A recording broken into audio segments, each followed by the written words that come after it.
Democrats called us the party of intolerance, of hate and violence, convinced the world that President Trump was a coup-loving threat to democracy who would destabilize the nation and the world. The ripple effects would be seen until the end of times.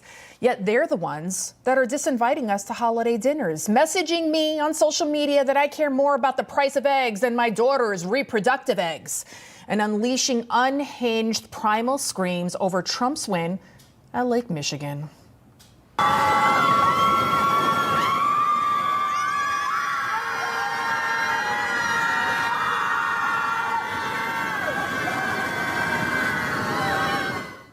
You know, I actually feel sorry for these people. They're like the millions of Americans. They were brainwashed by a massive psyop, bigger than what they did to the world during COVID. Their installed candidate, an empty vessel of a woman, devoid of any authenticity, unable to form a single coherent thought, stood zero chance against President Trump. Of course, I'm talking about Kamala Harris. Could you just imagine if she actually won? I just have to remind you, don't you ever let anybody take your power from you. You have the same power that you did before November 5th. She reminds me of that drunken aunt that corners you in the den and then won't stop talking. You feel bad to say anything to her, so you just kind of nod and you listen, hoping she doesn't start bawling her eyes out, that she can't find a decent man or whatever. I mean, Kamala was never fit to even manage the imaginary McDonald's she pretended to work at.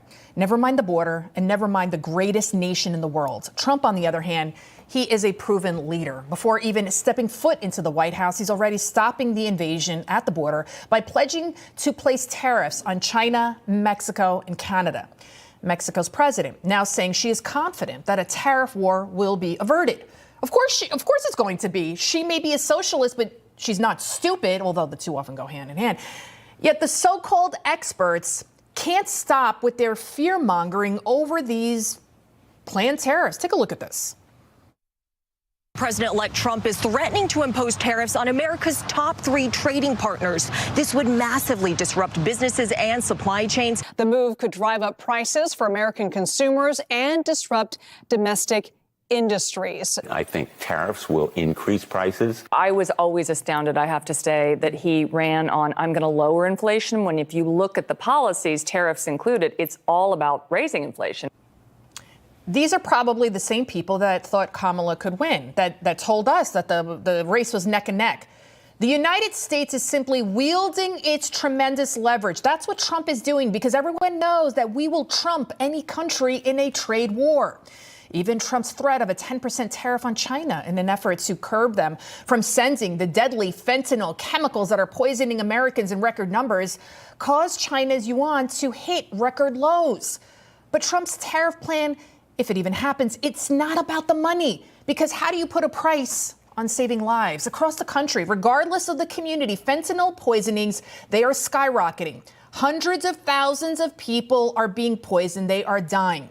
Yet the Democrats want to say they're the party of compassion. They're the ones that care. We don't care about anyone. Well, where is their compassion when this toddler showed up at the Texas border all by herself? Venezuela, mamá. Venezuela. ¿Sí? ¿Qué tantos años tienes? ¿2 años? ¿No vienes con tu mamá y tu papá?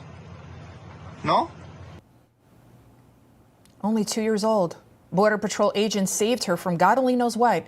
And then, just yesterday, this little boy also showed up at the border. Again, he was also saved by border agents. Hijo, ¿qué traes? ¿Te dejaron solos?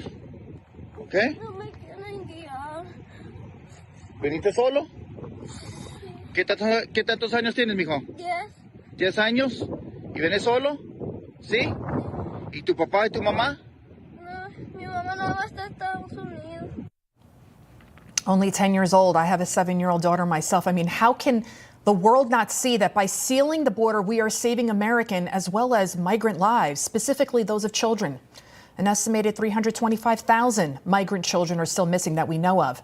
And the Biden-Harris regime is still stonewalling efforts to find out even what happened to them. Oh, and remember those Tren de Aragua gang members? You know these fellas. They took over apartment complexes, and they're now in about 17 states. Well, cops just busted 2 of them right here in New York City during a major drug trafficking operation. I could go on and on about the dangers of this illegal invasion. So, folks, the next time your liberal aunt or cousin or neighbor or whatever says, "How could you vote for that man?" you reply back, "How could you not?" He loves the Constitution. He fights for what's right. He hates the bad guys.